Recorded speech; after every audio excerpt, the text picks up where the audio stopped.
Oi pessoal, tudo bem? Nós estamos aqui no Laboratório de Matemática da Escola Luiz Felipe. Eu sou a professora Silvia. Eu sou o professor Cássio, certo? E hoje nós vamos ensinar para vocês, apresentar para vocês, um instrumento muito importante para vocês compreenderem Função, o conceito de função e não errar mais nas questões que envolvem função, né? exatamente. E o instrumento que nós vamos utilizar hoje é o plano cartesiano, que vai representar a tábua de função. Mais precisamente a função afim. E o que é a função afim? A função afim é uma representação gráfica, minha gente. Olha só, aqui é o plano cartesiano. E a nossa ideia com esse instrumento é você conseguir mostrar o gráfico de uma função afim. Seja ela uma reta crescente, decrescente ou constante. E pessoal, mas função afim, esse conteúdo a gente vai ver no dia a dia sim. A gente vê sim. Por exemplo, quando você pede um delivery, né? Um lanche, pra você e a sua namorada, dois lanches. Tem um preço individual, né? E o preço dos dois. Só que o entregador, ele cobra uma taxa de entrega, certo? E aí, como é que você iria jogar essa situação em gráfico? Uma questão envolvendo função afim. Então, no dia a dia, realmente é um dos conteúdos que mais trabalha, se vê, se visualiza no dia a dia, o conteúdo, né? Conceito de conteúdo de função afim. A gente vai mostrar para vocês, aqui na tábua de plano cartesiano, como se dá a construção desse gráfico, né? E da lei de formação da função afim. Muito bem, então no primeiro momento a gente vai escrever aqui uma função onde vamos pegar a situação problema que o professor Cássio falou, o preço de um lanche. Digamos que o preço do lanche seja R$20, os dois lanches, né? Mas que aí o entregador vai cobrar uma taxa de R$5 no delivery. Então, se ele vai cobrar uma taxa de R$5, observe aqui essa leizinha de informação. Os R$5 que fica aqui, ele não varia. Porque independente da quantidade de lanches que você pedir, se é um hambúrguer, se são dois, se são três, quem vai variar aqui é o valor de X. Que é o que? A quantidade de hambúrguer. Ou de açaí, ou de batata, de pizza, seja que for. Muito bom. Então o A será o preço do seu lanche. O X, que a gente chama de variável, parte variável, é a quantidade de lanches que você vai pedir. E o 5 é a taxa de entrega, que é a taxa fixa. Isso é matemática, gente. Ó, essa função aqui é a função afim, que dá o preço do lanche, que dá o preço do táxi, que dá o preço do Uber, né? Nas situações cotidianas do nosso dia a dia. Então, levando essa função afim para a nossa tábua, como é que vai ficar isso aqui? Vamos primeiro entender. Essa linha que a gente chama de eixo das abscissas, né, em uma função, ela vai conter em cada pontinho desse aqui uma unidade. Se eu tiver aqui, eu vou ter, olha o zero, que é a marca inicial. Eu vou ter para a direita 1, 2, 3, 4, reticência. Para a esquerda, como é? Menos 1, menos 2, menos 3, menos 4. Eixo das abscissas ou então eixo dos zeros da função. Aqui nós temos o eixo das ordenadas.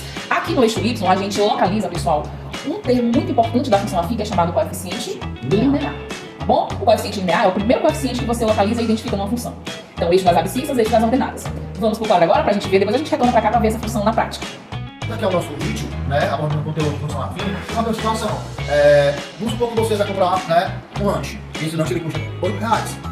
No seu bairro, você paga uma taxa de entrega, lá a pessoa que vende o lanche informa que a taxa de entrega no seu bairro equivale a R$4. Só que você vai comprar 3 lanches, né? Um pra você, né? Um para o seu namorado, namorada e um pro seu irmão. Ou pra irmão do seu namorado, pra agradar ele, né? agradar o namorado. Só que são 3 lanches. Então, se eu comprar 3 lanches e um lanche custa R$8, 8 vezes 3 dá quanto? 24. 24 mais 4, 28. Ou seja, você vai pagar, né? Ele ia pagar R$28 da compra desses 3 lanches mais a taxa de entrega. Só que jogando aqui para essa função, onde esse f de x vai ser o meu 3. Então, por que 3? Porque 3 é a quantidade de lanches que eu vou comprar. E o x representa a quantidade, né, de lanches que você vai consumir, onde um lanche custa R$8. Então, fazendo essa continha aqui, ó, se o meu x equivale a 3, ou seja, esse x da função seria o meu 3 mais 4. 8 vezes 3 dá 24, 1 mais 4, 28.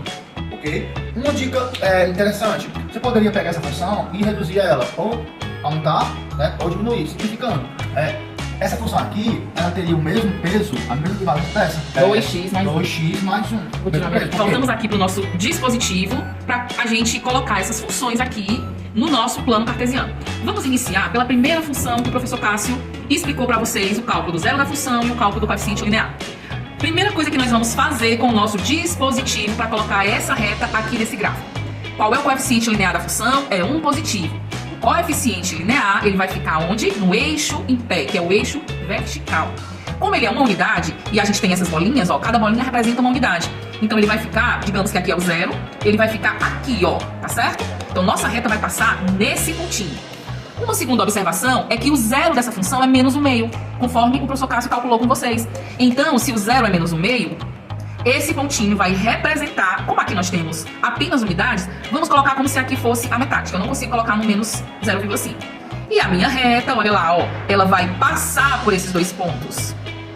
Deu para entender? Aqui nós vamos ter uma reta crescente pois o coeficiente angular é positivo, e uma reta que o coeficiente linear é 1. Então, é uma reta que vai passar dessa forma aqui. E a gente vai fazer exatamente o contrário agora. Ao invés da gente ter a lei de formação e construir o gráfico, nós vamos pegar um gráfico já feito e vamos extrair essa lei de formação de forma algébrica. Primeiro raciocínio, como sempre a gente fala pra vocês, ó, eixo das ordenadas. Quem é meu coeficiente linear? 1, 2, 3, 4, 5, 6. Então, você vai formar a sua função afim, que é a x mais b, sendo que esse coeficiente linear, a parte fixa, vai ser 6. O segundo ponto, observe comigo agora, o segundo ponto, e não menos importante, é o zero da função. O que é o zero da função, professora? É a interseção do seu eixo das abscissas com a sua reta.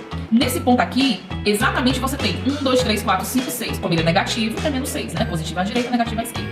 Então, este ponto que é menos 6 e 0, olha lá, pertence à sua reta. Substitua esse ponto aqui. O y é 0, o a é o coeficiente angular, você quer saber, o x é menos 6, né? E aqui você tem seu linear que é 6. Menos 6 vezes a vai dar menos 6a. Você trocando de membro, ele fica 6a positivo. Ó, claramente você vai ter que a é igual a 6 dividido por 6 e, consequentemente, vai dar 1. Quem é 1, professor? O coeficiente angular da sua função. Como ele é positivo, indica dizer que sua função é crescente. E aqui é o gráfico da função. Gostou? Vocês vão mostrar que vocês aprenderam a nossa aula sobre função afim. Coloque aqui nos comentários do vídeo a resposta dessa função e dessa.